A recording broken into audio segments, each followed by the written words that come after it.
friends, and welcome back to our homestead. This is strawberry season, and that means I'm going to be preserving some for the winter months, because you guys know my motto: when in abundance today, store away for tomorrow, because tomorrow you may need it. Plus, you know, right now it's fresh and they're super fragrant and delicious, and these strawberries I got were super ripe and they started going bad really quickly, because you know those strawberries that grow in your garden or in a farm that were not ripened on the delivery truck, they go bad fast because they ripened in the garden, right? So you need to process them quickly. They're not going to be stored away in your fridge for too long, not unlike those you get from the supermarket. So anyway, this came from a farm. They're super clean. I processed them by washing and removing any blemishes, so that's what they a little bit cut up, looking like they cut up. Anyway, so today I'm going to be making a jam. That's how I'm going to store them away for the winter months. And I already have some videos about how I make jam the old-fashioned way without pectin, and then I have a recipe where there's no cook method of a berry, where you mix it with lots and lots of sugar and you store it away in a cool, dark place for several months, and all of the nutrients of that berry is preserved. And I'll put up a link either here or here. I'm not sure where it's going to be on your screen. Now, that recipe called for a lot of sugar, and many of you wrote to me and you said, oh my goodness, that's so much sugar is not good for you.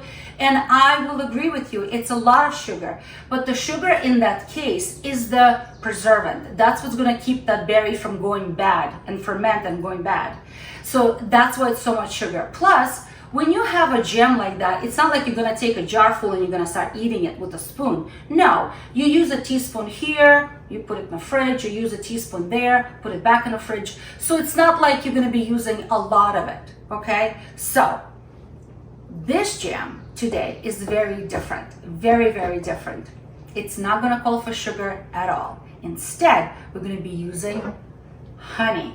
And honey is an awesome combination with strawberries, or any berry really. Now, original thought was that I'm gonna do no cook method altogether. I'm just gonna mush these, pulverize these berries with raw honey, store them in sterilized jars in cool, dark place, and be done with it, and then use them as I need it.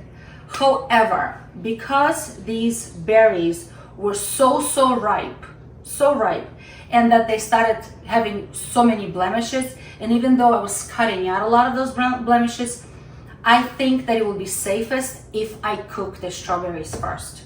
So I'm gonna cook them, and I'm gonna do the preservation with honey.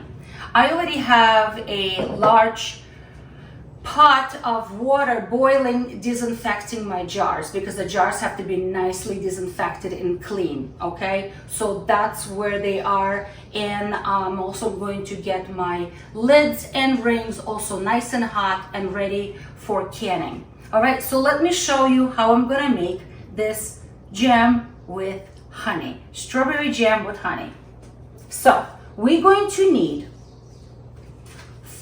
for one batch, 4 cups of pureed berry, and it's your choice, blueberry or blackberry or raspberry. In my case, it's going to be strawberry, and 1 cup of honey. So 4 cups of pureed strawberry and 1 cup of honey. And also, I always like to add a little bit of lemon juice, just because I think it's a really good combination of berry with lemon juice, and I have some fresh lemons that I will be squeezing as well. I'm going to be needing a measurement cup, and in my case it's a big one. It's an 8-cup measurement cup. I'm going to be using that, and something to mash the strawberries with. So you can use the regular potato masher, okay, to mash them, or to speed this up, I'm going to be using the immersion blender. All right, so that's what I'm going to be using today. And obviously I'm going to need a large pot to cook everything, and I'm going to have a large pot sitting behind me already ready to go. And like I said, the jars are already being sterilized, being washed and sterilized. Okay, so let's get going. All right, so I have them already all washed, okay, and cleaned up, and all the stems removed. And now I'm just going to pulverize them all into, like I said, either you can use a potato masher of some sort or a blender, and I'm going to be using a blender.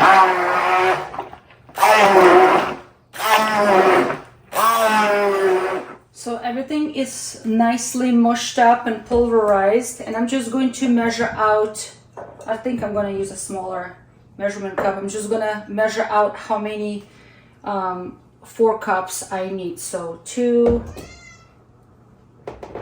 4, and so on and so forth. I'm going to be measuring out so I will know exactly how much honey to use in here. Now, if there are any little chunks left in here, that's quite all right. They will break down eventually while cooking.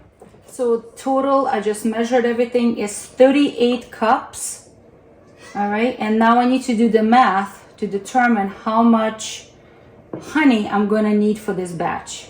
All right, because remember, 1 cup of honey for every 4 cups of pureed berry. So see how it's already forming a little bit of foam on top? I'm now going to skim it.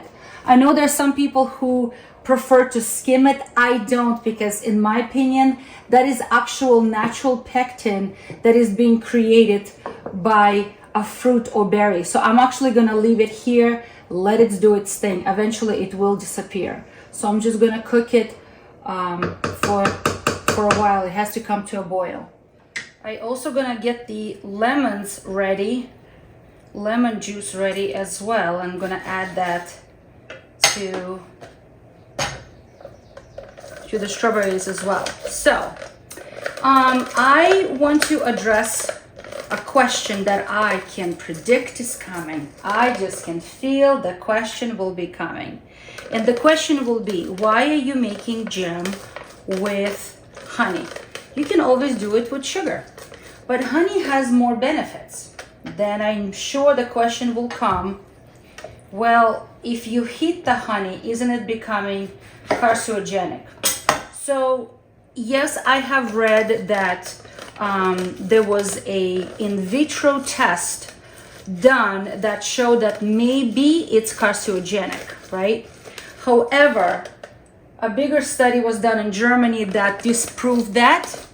And they're saying that the only thing that changes with heated honey is what it creates is called HMF. And I'm sure I'm going to butcher the full complete word of it, but it's hydromethyl fornitol, something like that.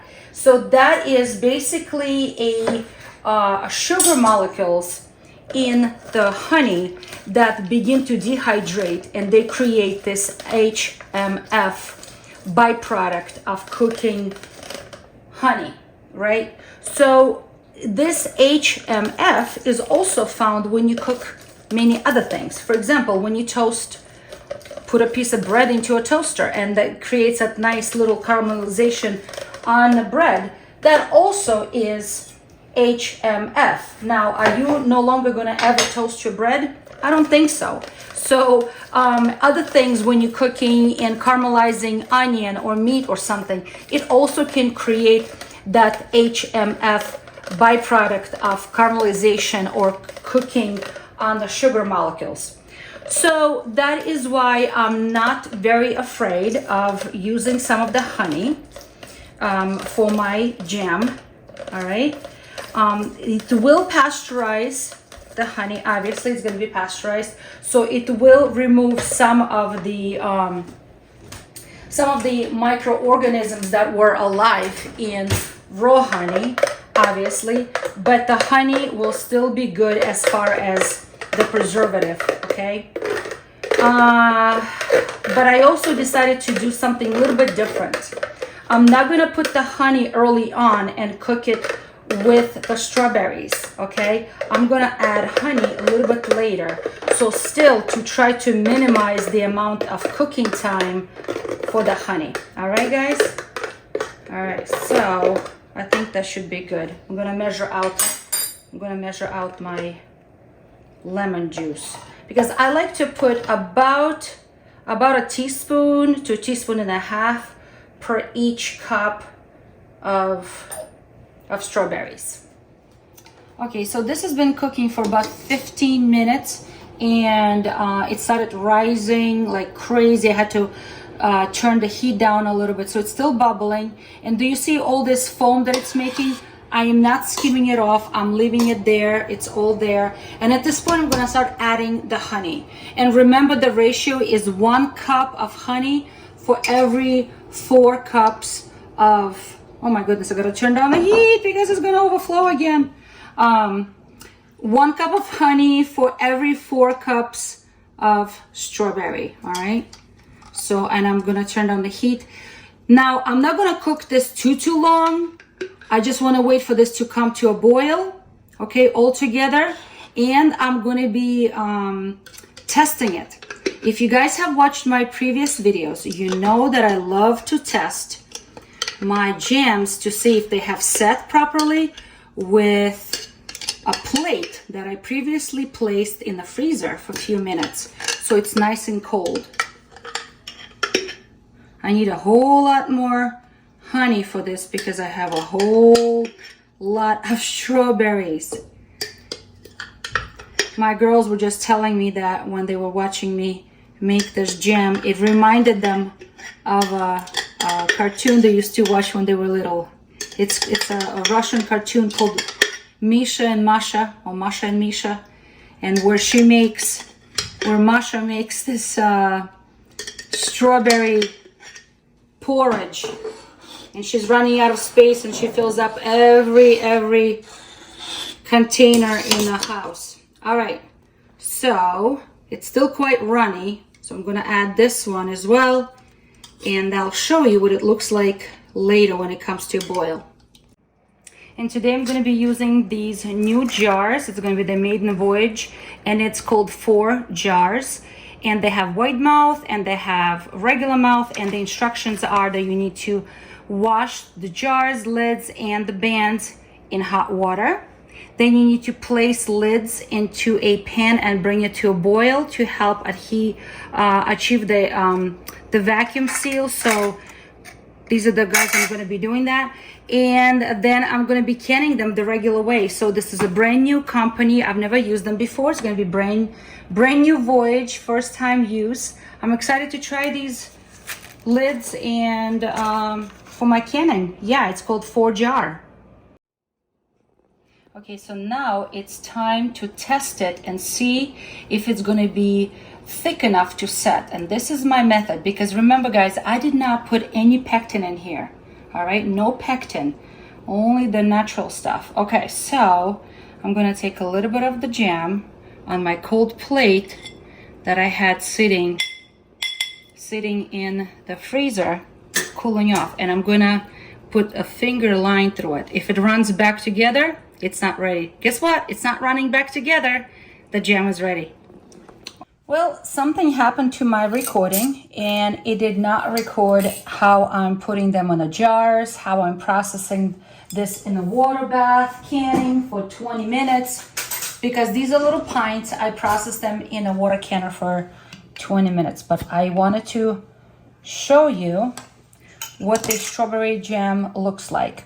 I do have to say that came out a little darker in color, and I don't know if it's the lighting in my kitchen right now, but it looks a little dark in a color, and it's definitely not as thick as other jams I have made in the past.